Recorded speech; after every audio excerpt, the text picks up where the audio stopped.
Hey everyone, Carl here. You need to be careful stepping back because I'm just in pants and a t-shirt, obviously, um, because it's incredibly warm and I'm going to be flying to Wales later where it's even hotter and all of my shorts are out on the washing line. So as you can imagine, being someone that's living in Belfast, you don't really see the need for a huge amount of pairs of shorts because there's not much opportunity and I don't get to go on holiday very often. Um, so long story short, I'm in pants right now. So, talking of the weather, I mean, wow, it's been pretty toasty. I think in the mainland, sort of Wales and London and England and all that lot, it's much hotter. But living in Belfast and seeing temperatures pushing 30 degrees is quite insane. Yeah, wow, it's been warm. Um, I'm finally getting to Wales, flying over to Wales today. Going to be a bit of a pain in the ass. Back in the day, there used to be planes directly from Belfast straight over to Wales, literally on my parents' doorstep. Not even an exaggeration. We're talking less than a 5 minute drive away from my parents' house. And yeah, for whatever reason, the powers that be decided, nope, we're getting rid of that airline. And so I can still fly from Belfast, but I can only fly as far as Bristol, which is more than an hour away from my parents. Now, I know if you're watching this and you're perhaps in America or some other massive country, you're probably thinking an hour's great. um, but I've been spoiled. So to be able to previously drive from here to the airport, be on a plane, and be with my parents and do the whole thing in maybe 2.5 hours, and that includes going into the airport, sitting around, and all of that shit. Yeah. So, so what we have to do is now we fly into Bristol, which was all okay. You know, we can do that, but the problem was the flight times were really shit. And again, I'm going to sound spoiled here, but flight times usually were pretty good. And even if the flight was, say, 7 o'clock, being at the airport at 6 o'clock in the morning when it's only 7 minutes away from my parents, that's not the end of the world. Um, so to try and make things a bit easier, because the flight times would have meant that we'd have to have got up really early in the morning. So we're not talking about just me. If it was just me, I wouldn't give a shit. I'll get up in the middle of the night, I'll do whatever. But we're bringing my two daughters, my wife's coming along as well. So it's quite disruptive to try and get some little ones up because their mood is going to be shit for the rest of the time that we're in Wales. So we wanted to make it as a nice, as smooth as trip as possible. So my wife set up the flights rather than flying from Belfast to Bristol and then Bristol to Belfast, it's the Bristol to Belfast flight, which is the early one. But we would go to fly from Dublin. Not only were the flight times better, but it saved hundreds of pounds as well. So what essentially used to be that short trip I mentioned earlier of here, Belfast, parents has now gone here, Dublin, taxi from Dublin to the airport to Bristol, Bristol to Cardiff, or to Wales where my parents live, which means that we're pretty much travelling for a day now. It's mad. But where things got even worse was because of the COVID situation and lovely Brexit. Seriously, Brexit, fuck me. It's really I don't know. I know very, very, very few people that voted for Brexit. I actually I don't understand. I don't understand how it happened. Brexit happened off the back of a big lie. Many young people voted without actually knowing what they were voting for, and many of the older people voted because they were promised something that the very next day after all the votes came in turned out to be impossible. Anyway, lovely Brexit. Northern Ireland is kind of the black sheep of everything right now. Um, we don't quite follow the rules of England and the UK, and we certainly don't follow any of the rules which are from down south because part of the EU, still part of Europe. So the problem that we've got is we can drive from here down to Dublin, no problem. We can actually fly from Dublin to the UK, no problem at all. But coming back, that's where things get a bit tricky. So obviously the EU, they don't want people just willy-nilly flying in. You know, you can go from here to Dublin and fly from Dublin then to anywhere in Europe and with very little to no restrictions. So to come back, we need to prove that either we're fully vaccinated or that we're not carrying COVID. So far so good. But this is where the issue comes in. Companies that are doing those COVID tests, which my 13-year-old daughter has no choice but to do, they are charging, and lots of places are charging different amounts, and nobody's being upfront and honest. And even the airport, when they told us these are the things that you need for your flight, they didn't give us any direct links or anything like that. They really didn't make it helpful. And it's only between my wife being incredibly patient, because I was at one point, I was like, you know what, give up. You know, I'm not going, not until this is sorted. It was only through her patience that we were able to get things sorted at a potential additional cost of 360 to 400 pounds for 3 emergency COVID tests. And not so much emergency COVID tests, emergency PCR tests, I think they are. The reason why they're emergency, because the reputable places that do the test are shut over the weekend, and we fly back on Tuesday. Your normal price, you're looking 60 to 80 pounds, and it's got a 72-hour turnover. Now we could go in on Monday, pay the normal price, and perhaps we'd be lucky, you know, not many people being tested, and we could get our results pretty quickly. But to avoid that risk, we have to pay to fast track it. So we have to pay double to fast track it. Now you're saying, well, let me tell you, I'm fully vaccinated. And again, because Northern Ireland is slightly different to the rest of the UK, I can't actually go onto a website, an official website, type in my details, and actually have a record which shows I'm vaccinated. There is a kind of a proof, and it's only available. You can only access it if you put your flight time or your flight details, and you know when you're coming back into a particular country, then it apparently shows you. I can't see it because this method only works up until the 25th of July. After that, the website says, literally, we have an app that's going to be available. It doesn't tell you when, what the app is, and where you can find it. So it should be relatively simple. I should be able to actually just go into Bristol Airport with this document that goes, yep, I'm fully vaccinated. My daughter, unfortunately, she's under the age of being vaccinated, so she's going to have that test on Monday anyway. But the government website, when I contacted them going, can you tell me where the app is and what it is and all this crap, just some clear information about the app. They kept sending me, first two times they sent me a link directly to the page that I used to tell them that their website just said there will be an app.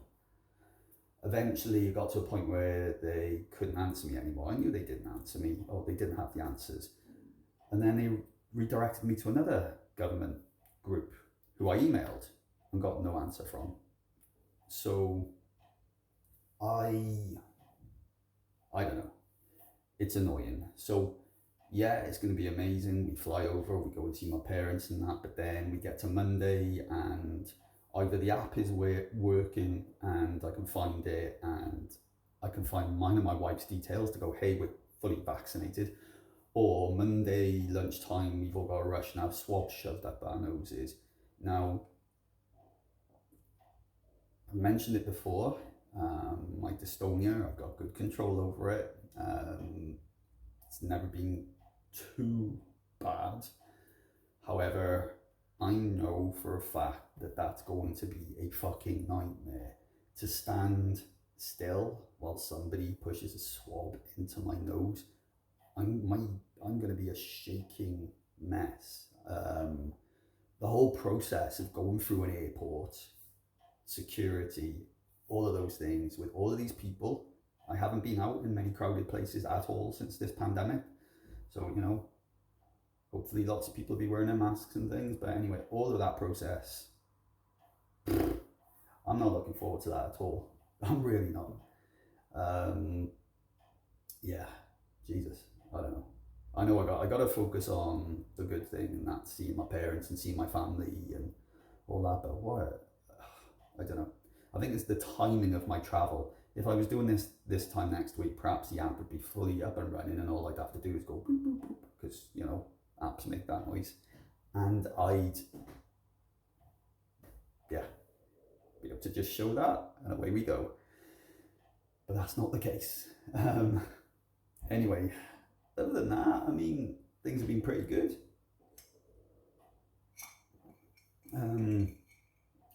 I'd been exercising regularly up until this heat, and then it was impossible. I've just been so drained.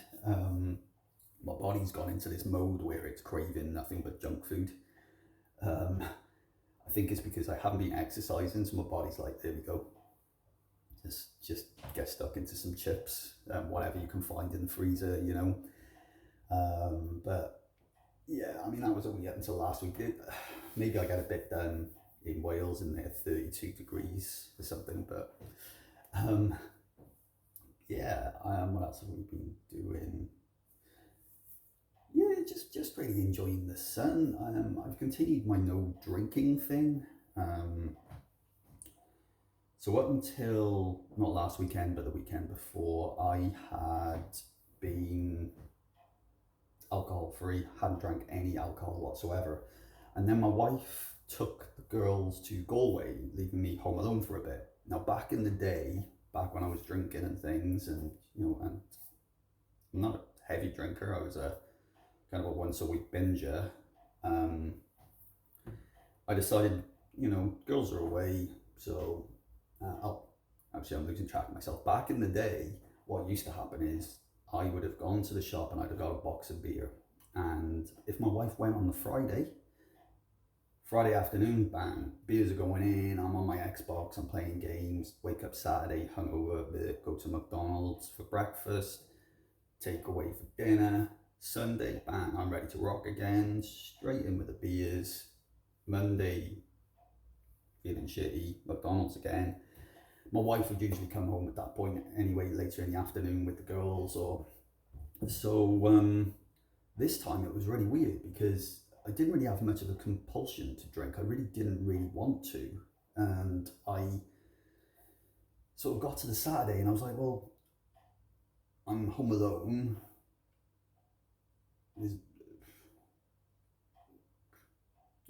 Music's on, watching a few films, let's have a few beers. And up until that point, I've been drinking non-alcoholic beers because I actually like the taste of beer, as long as they're good.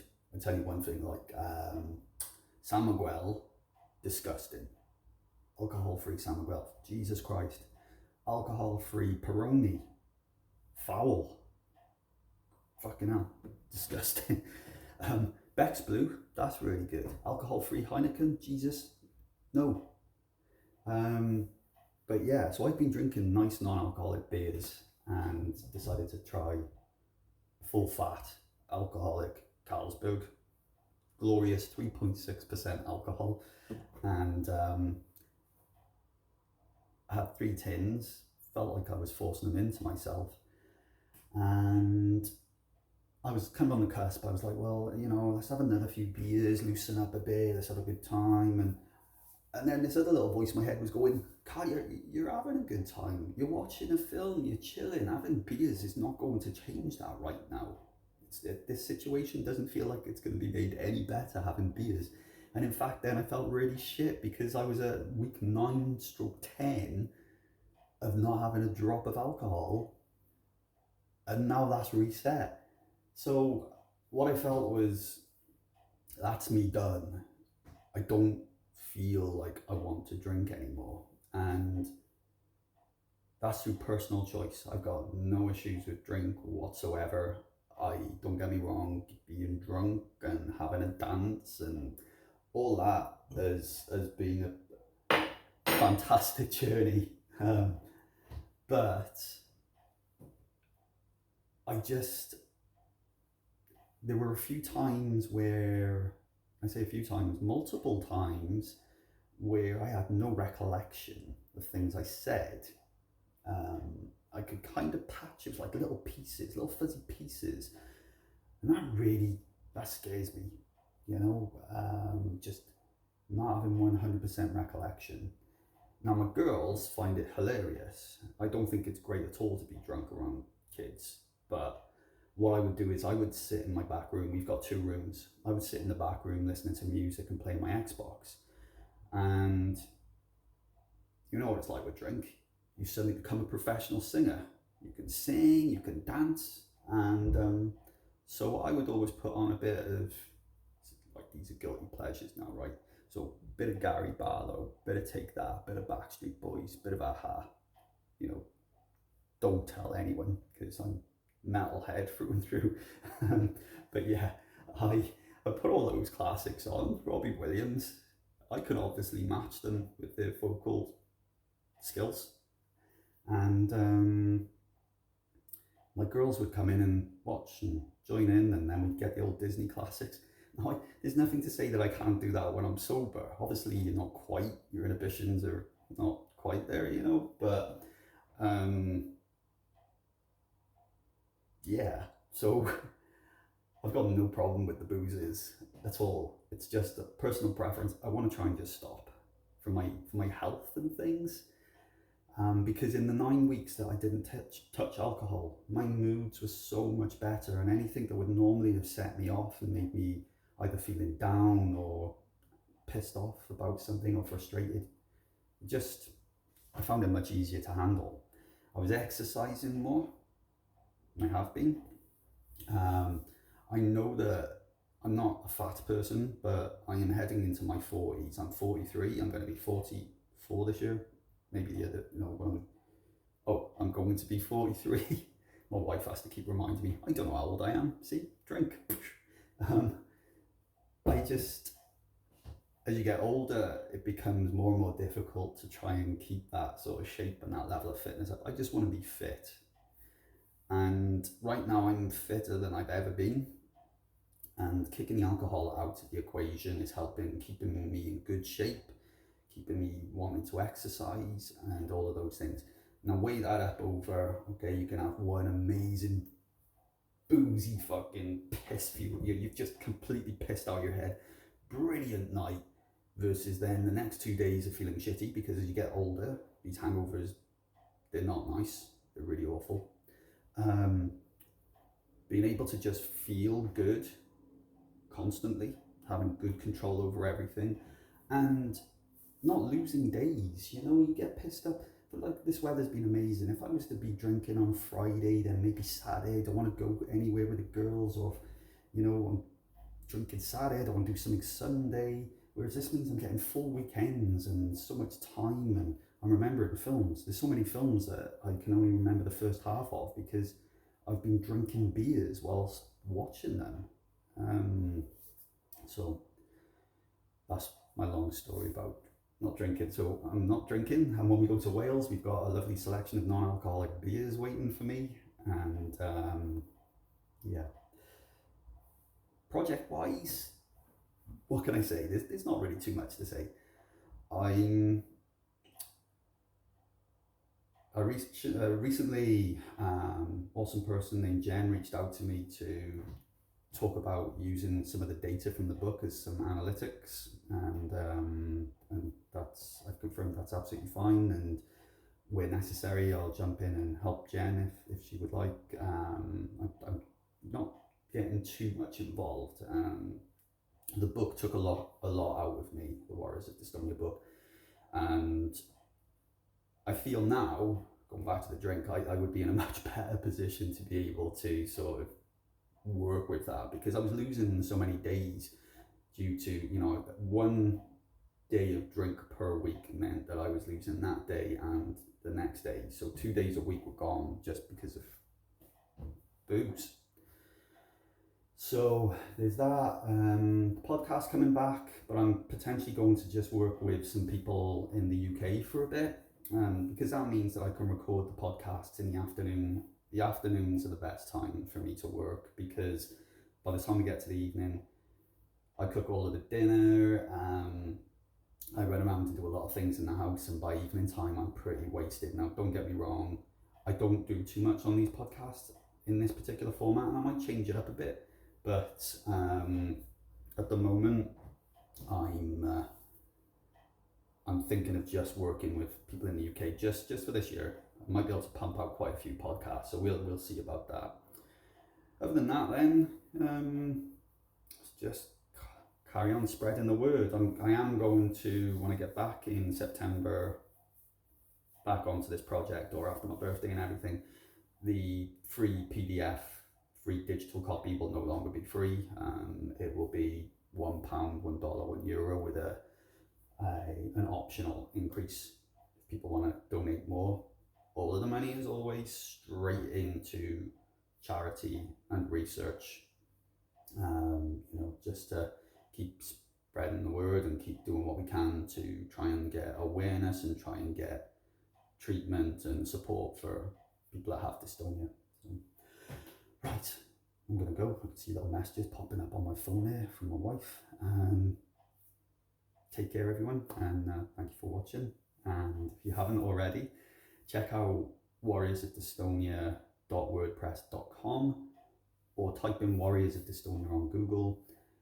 Check out the Warriors of Dystonia book, Dystonia stories from people all over the world, their experiences, things, treatments that they take, medication, really candid stories and insights into the condition. Okay, take care.